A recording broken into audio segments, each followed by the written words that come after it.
Hey, this is Lucinda and Iris. we're here to let's talk it out. Okay. So I know we've been going through a lot. Kind of the similar situation with our boys. And I felt it was a conversation that was needed. This is a tough one, Bestie. Right. This is tough because I'm having chills just even thinking about the conversation. Right. But Right. where do we start with this? Well, it's tough for both of us. We've been friends for over 20 years. Our sons are very young. They're in their early 20s. And I would have never thought in a million years that we'd be sitting here talking about this. You know, like if you would have said, you know, where you see our boys in 5 years, I just never thought it was somewhere where we was receiving calls from jail, putting commissary money, setting up JPay accounts. Like, I never thought we would be here. Especially because one thing that I could say, and any mother, no matter if their boys is in the street or whatever, the worst place you would want them to be is inside a prison. Right. Of course, we thank God they're alive, but the worst place that we would ever imagine, we didn't raise them That way. to be in this life where they're landed there. And I think they both have unjust sentences, but our boys are not street. They've been in Catholic school, private schools, full support tribe, you know, a lot of transitions with us. But there's no way to even describe what it's like watching your son in court in cuffs or watching your son and having to bail him out. Right. Right. And it's touchy because we're both, and I can't say celebrating, we're both grieving. Right. You okay? Yeah, I'm We're good. both grieving our first holidays without them, our first birthday. Shout out, she's having a birthday Tomorrow. Yes, but to have our first, and then we have younger boys who look up to their brothers. How did you feel hearing the sentence? Well, you was there with me. So it was hard, broke down. Because this is real. You know, this Yeah. is something that moms don't talk about. They don't talk about when you have to watch your son leave and then hearing, I don't care if it's a month, a week, Right. but hearing that your baby, I don't care how old they are. Right. That's your baby. Right. That's our babies. Right. And especially when they're not out robbing, they're not out hustling. You know, Take they're not a sip. Take a sip. They're not. They're not in the streets. I'm not gonna go into his charges, but it was he was dealt a bad hand, and we had to pay attorney. And like I said, I just feel like our boys are not the right complexion for the right connection. Say that again. Not the right what? Complexion for the right connections. And I just feel mine's is out of state. Mine's is in Florida. So I can't even visit him. I have to get on a plane to visit him. And, you know, it's just a lot to deal with. You know, it's just a lot to deal with. The house just feels empty without him, knowing that he's going to come home when his younger brother is 16. He's 10 now. So, you know, it's hard. It's really, really, really, really, really hard, you know. And like you said, I feel like a lot of moms out there don't have the support. Thank God that we've been blessed to be able to get pay attorneys, and we've been blessed to make sure their books is, you know, good, and make sure they get them phone calls and them packages and stuff like that. But there's a lot of moms out there that don't have that support system, that don't have that village. And I think this is a conversation that needs to be told, that needs to be shared. A lot of moms also is embarrassed to speak about it. Yes. We have other friends that have kids around our kids' age. Yep. And it's probably a sensitive conversation for them to have with us, too, because they know it just happened. Mine went in August 23. Yours went in January 2024. So, you know, to not be able to hold his hand and hug him and stuff like that, you've been able to pull up on yours. Right. It's been hard. That's a good one. It's been hard. Your baby is out of state. Right. It's not like how I was able to make. No one talks about those trips to Rikers. No one talks about hopping on the plane, missing a phone call. Right. Right. So you felt we do the time with them. Right. And I also think that we see the importance. It's just another level. Right. When you have to figure out JPay and Securus. Right. And when you get packages and you just put me onto an app so I know when they move him. Right. It's a different level. Is anybody bothering you? Right. Do you feel safe? Right. You know, because then you have those knuckleheads inside who that's their life. Right. This is not our boy's life, and to me, they don't have the street smarts. They don't. We didn't raise them for that. Yeah. Your boy loves computers, game design. Right. Mine's love tech. Right. He loves creating apps and things like that. Right. So it wasn't as if they was out here. They traveled. Right. It's just to even give a background of our boys, because they did a lot together, and it's just separate cases.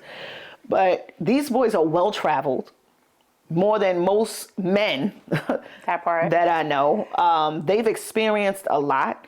Right. Their fathers exposed them to a lot, and we're not even going to get into that, but their fathers exposed them to a lot, but some boys don't even have the experiences, even whether it's a small or great, some people don't even have their dad, but holding it down as a mom, that's a different story. Right. When you want to know if they are eating, right, if they're cold. Right. Look at the phone call last week that I called you with hysterical in Walmart. I broke down in Walmart, Do you want to talk about that? Yeah. Like how crazy it is inside? I got a phone call. My son just got sentenced the beginning of March, and they moved him 3 times already, 3 different facilities, and I got a phone call. He was in this facility for 3 days. And he was talking to me, and I heard his voice kind of chip, which is weird to me because he shows no emotion, right? He was a hard kid to read. You know how you can't read your kid? He used to scare me because I couldn't read him when he was younger, right? Because he was so antisocial to himself, quiet. And I was like, "Are you crying?" And he was like, "No, but I heard it in his voice." And then I was like, "What's wrong?" He was like, "Oh, they moved me into a dorm that has bloods." And I'm like, "Okay, are you okay? Did they say anything to you?" And he was like, "Yeah, there's one that bunks on top of me, 2 that bunks across me. And they said if I don't give them my commissary and I don't continue to tell someone from home to keep putting money on my commissary, that they're going to stab me." And I said, "What?" So imagine getting this phone call. I'm like, "What?" It was at night, right? I'm like, "Where are you?" And then he's like, "I walked over to another dorm to call you."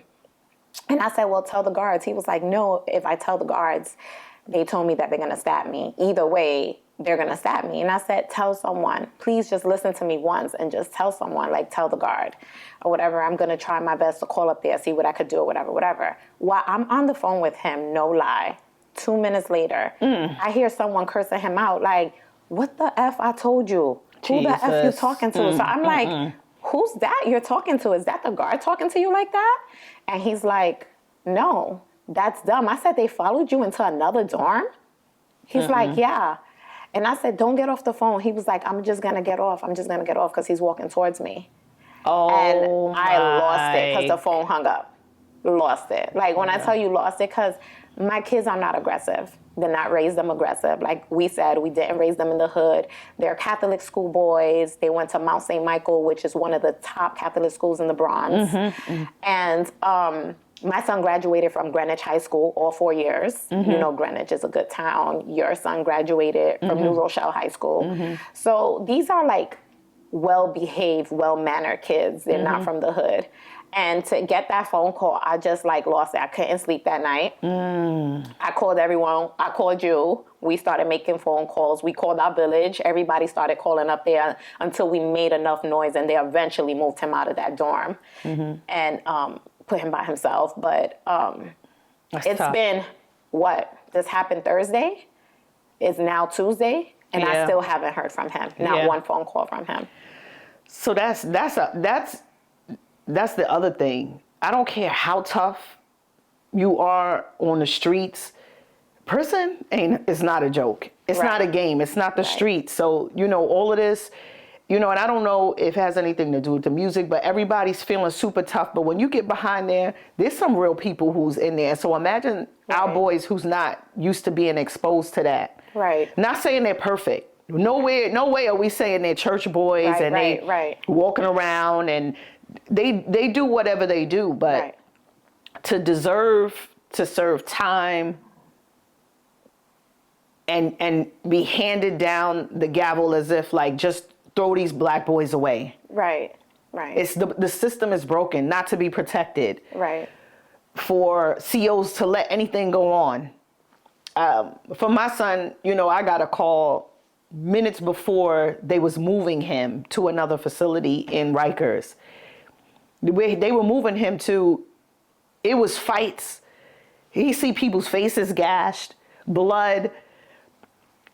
People just losing it because it's low staff, but the government is taking all the money. Right. And I was just like, I made as many phone calls as I could to my village to say, put my son back where he was at. Right. Don't let him go inside there. Right. Because it's just crazy. And it is one of the toughest things that any mom could ever go through. I thought worrying about my son driving late and driving fast was something. I thought him being away at college and, are you going to the party? Don't drink too much. You don't know who's around was something. Right. But to now parenting sons, black boys. Right. It's hard. It's hard. We don't sleep. Especially when they privilege. And we gave them everything that we didn't have. So they could be a little hard-headed at times. Stubborn. But it is hard. It is hard. It's hard. As a single mom, like I said, my house feels empty, and I try to break down, and I know you probably do, but we have to be stronger for the little ones that we have. And then that's tough because some days we like, I don't know if I could do this. Right. But then you say, I have to. Right. And then you have to juggle your time to say, let me spend time with the little ones. Right. Because they're not the ones that did it. And some people will say, well, just, don't hold their hand and let them walk through it. And they made their decisions. But there's something with making a decision and getting, and doing what you need to do to, you do the crime, you do the time, but in a different way. There's so much, they quote unquote say, there's so many programs, there's so much this and so much that. But where is the support? Right. I think both of our boys needed therapy. Right. I think black boys, period, that should be, they're so busy trying to give you math in class that you don't do. Where's the life skills? Right. Where's the checking in on you? Right. So they got to go to the guidance counselor. She's not certified to help with young black boys and their problems. And most of the time, those are not counselors that look like them. Right. So here we are, our boys, we don't know what goes on from hour to hour, minute to minute, day to day. There's no sleep. Right. So any mother who's struggling right now with the child, whether it's your son or your daughter inside, you have to find, this is crazy, you have to find the strength in your weakness. Right. The weakness is, God, I don't know how I'm going to handle this, but please just protect my son. That's my prayer every night. Protect our boys. Right. Every night, protect our boys. Protect them, even if they're not eating. My son moved to a facility, and thank goodness, this is a whole nother topic we'll talk about, but you was able to tell me the rundown because we dealt with fast boys, okay? Right. So they've been through the system. But you was like, this is what it's like, and this is what to expect, and this is what so-and-so said it was like. And so I so happened to was visiting that facility for my loved one back in the day. Yeah, exactly. I did a few trips too. I was like, I'm going to see mommy and not realizing, but he was a tough guy. He was a tough guy. He did what he did, and he was a reoccurring person who was going in and out. Right. But to see a baby, when I see my son with his hair cut, shaved. Right. I was like, this is not it. When I seen him in greens, not grays, like grays in Rikers versus greens in the state, with a number after his name, Right. That was a whole different, that was something that just took me out.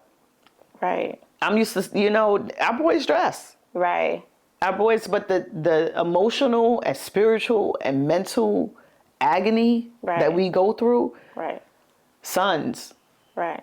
do right by yourself. Do right by your family. If you have a good family, don't watch your decisions. Right.